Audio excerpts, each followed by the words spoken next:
Luto tayo ng shrimp, garlic powder, daglagyan lang ng mga ganyan para malasa. Onion powder, organic seasoning, minta, patis, apple cider vinegar po, salt, hot sesame oil.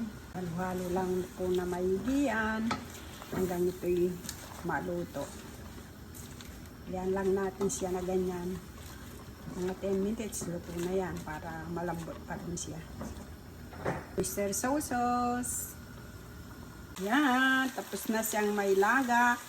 Lagyan natin siya ng avocado oil. Ipipireto natin yan ng ganyan lang na recipe para masarap siya.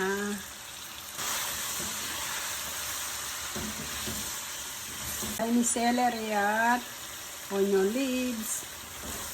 Yan, ang bako nyo.